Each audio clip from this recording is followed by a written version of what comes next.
warahmatullahi wabarakatuh. Jadi di sini saya akan menjelaskan tentang bab 13, yaitu tentang sewa. Pada mata kuliah teori akuntansi. Pengertian sewa. Sewa atau lease adalah cara alternatif untuk memperoleh aset jangka panjang yang digunakan oleh perusahaan. Sewa yang bukan merupakan pembelian secara substansi memberikan properti hak guna, berbeda dengan pembelian yang mengalihkan kepemilikan kepada pengguna aset jangka panjang. Selanjutnya ada keunggulan sewa. Keunggulan sewa itu ada 7, yaitu apa aja? 1. Menawarkan pembiayaan 100% dengan tarif tetap. Yang kedua, memungkinkan adanya penggunaan alternatif. Yang ketiga, menawarkan proteksi terhadap keusahaan atau keuangan. Yang keempat, memungkinkan fleksibilitas. Yang kelima, menghasilkan penjualan yang lebih akurat atau murah. Yang keenam, menawarkan keuntungan pajak. Dan yang ketujuh, memungkinkan pembiayaan di luar laporan posisi keuangan. Ada juga yaitu akuntansi untuk sewa. Apa aja sih? Nah, poinnya itu ada 3. Nah, yang pertama itu karakteristik yang menunjukkan bahwa secara substansional sebuah memanfaatkan dan resiko kepemilikan yang lebih atau telah dialihkan ke penyewa harus diidentifikasikan. Poin yang kedua, karakteristik yang sama harus diterapkan bagi penyewa maupun bagi si pemberi penyewa. Dan poin ketiga yaitu sewa yang tidak memenuhi karakteristik yang diidentifikasikan dalam poin 1 harus diperhitungkan sebagai perjanjian sewa. Selanjutnya yaitu ada sewa modal. Nah, sewa modal ini dia ada nilainya yaitu sebagai berikut. Ada 2 sih. Nah, yang pertama yaitu jumlah nilai sekarang dari pembayaran sewa minimum atau minimum lease payment. Dan yang kedua yaitu ada nilai wajar properti sewaan pada awal sewa. Lalu ada komponen penentuan pembayaran sewa minimum. Yang pertama itu ada pembayaran sewa minimum secara masa sewa. Yang kedua ada pembayaran yang diminta berdasarkan opsi pembelian yang lebih murah. Yang ketiga yaitu setiap jaminan oleh penyewa dari nilai sisa pada akhir masa sewa. Dan yang keempat adalah setiap sanksi yang dapat diminta oleh penyewa untuk membayar kegagalan memperbarui sewa.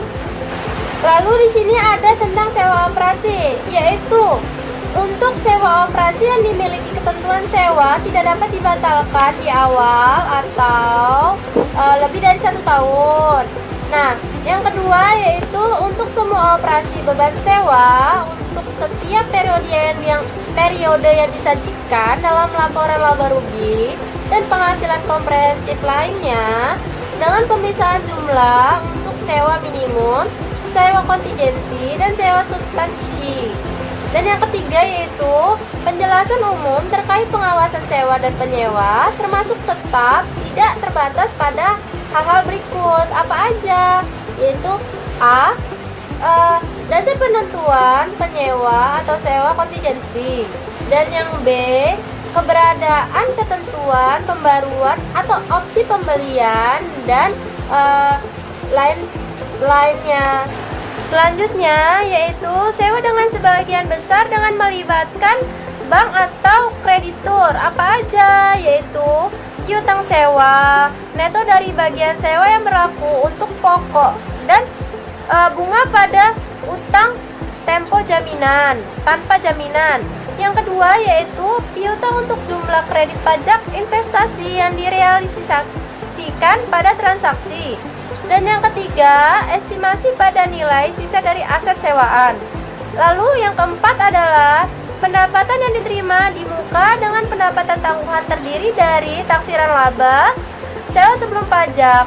Setelah dikurangi biaya langsung di awal, langsung tersisa untuk dialokasikan ke laba selama jangka waktu sewa dan kredit pajak investasi yang tersisa untuk dialokasikan ke laba selama jatuh tempo waktu sewa. Lalu ada akuntansi penyewa. Apa aja sih? Nah, akuntansi penyewa itu ada sewa ini memberikan opsi ke penyewa untuk membeli aset pendasar.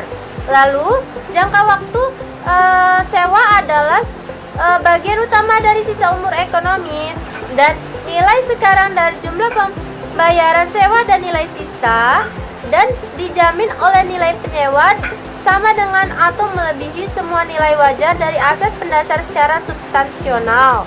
Lalu, aset pendasar yang dimaksud bersifat khusus seperti tidak ada alternatif pengguna yang diharapkan untuk pemberi sewa pada masa akhir masa sewa. Nah, yang terakhir ialah transaksi penjualan dan penyewaan kembali.